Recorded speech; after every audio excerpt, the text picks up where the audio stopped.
Cool. I think this is a Forester, '09 Forester alternator replacement. It's usually pretty simple. So I'm just going to kind of give you the lowdown. This comes off. You disconnect the negative battery terminal every time. You'll pull this clip, take this off.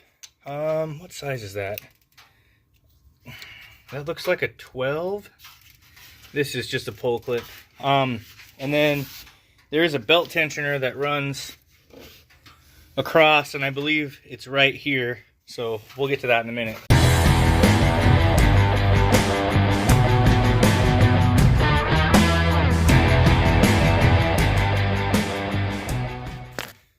So that bolt that holds the cover on is a 10. Remember the negative terminal, which is also a 10. Take your grounds off. You know the grounds are the way the car communicates to everything. Pretty fun. All right, move that clear out of the way.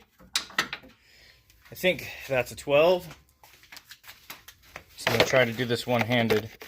See how good I do. Obviously you can see I've lost my 10 because that's not the right one.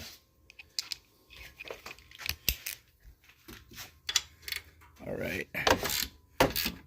So you want to go up, loosen this one, and the one in here, if I remember correctly, because this is the piece that tightens it. And I think, yeah, that whole bolt will have to come all the way out. So the alternator is the way you pull up and tighten it. So let's get that. And we'll pull this plug.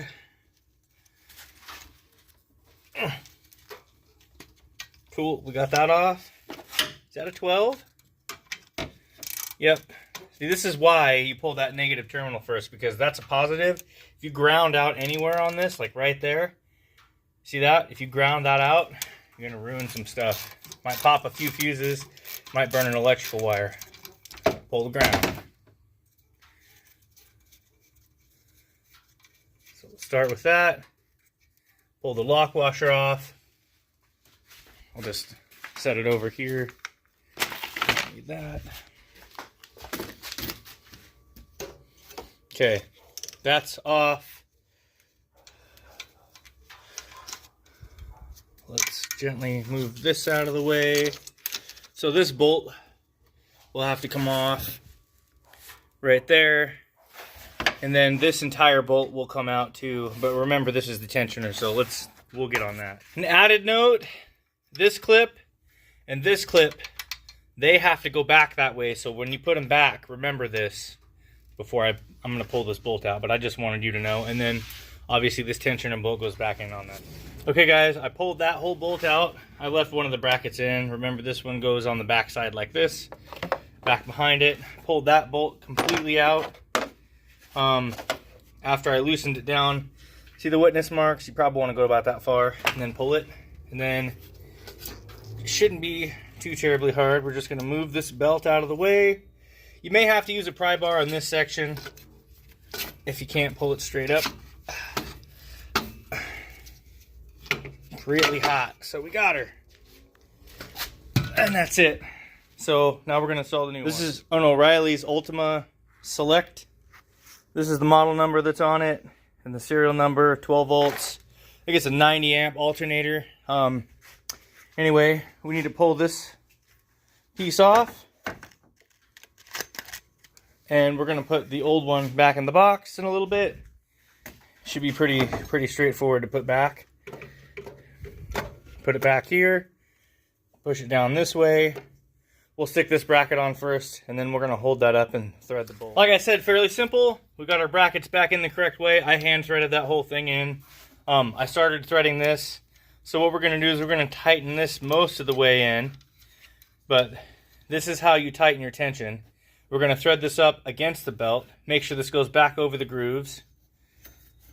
So you have the power steering pump and the crank pulley. You need to make sure this goes back over the top of that.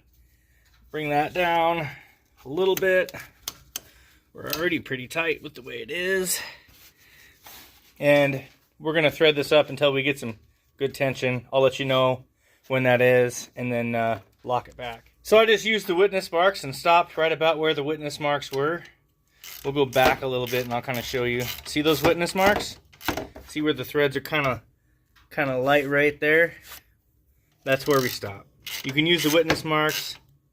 It's kind of what I did. We'll just, pretty tense. It's pretty tight.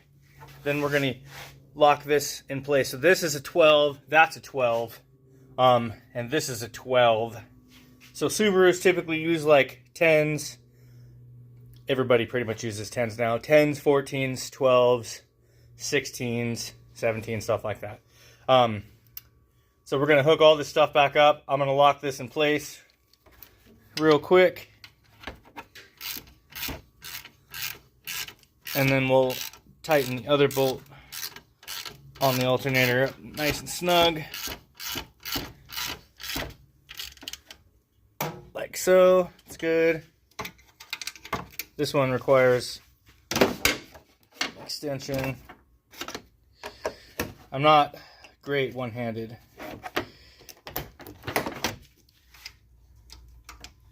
There we are. Just gonna go.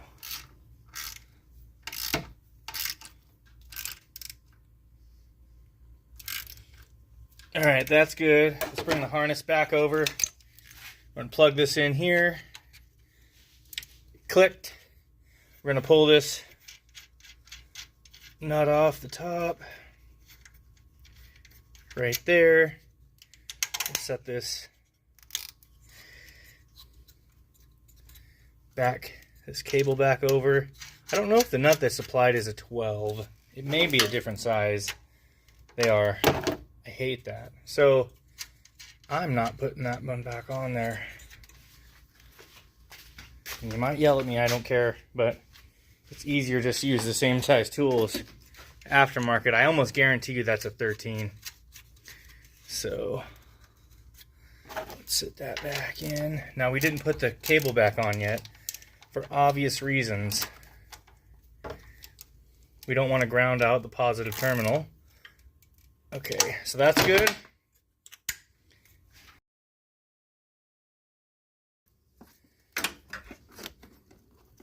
Perfect.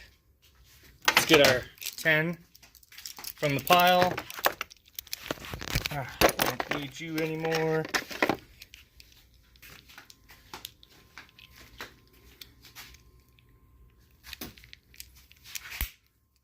Perfect.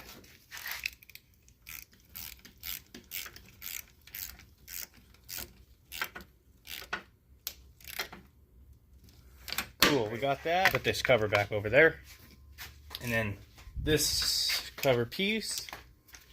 So this fits in that little pop hole, and then this fits or bolts over there, and you can thread it with your finger until it gets snug. Then just take your wrench, give it a good squeeze. You're good. This should be good. Let's go check it out. So we got the vehicle running with the headlights on, and it's going between 14, 18, 22, 24, 14, 14, 19. Seems to be sustaining voltage for the most part. We're going to check charging test.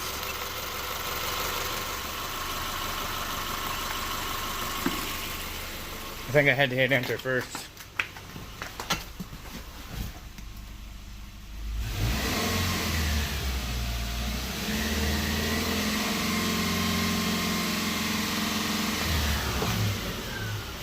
Let's just make sure.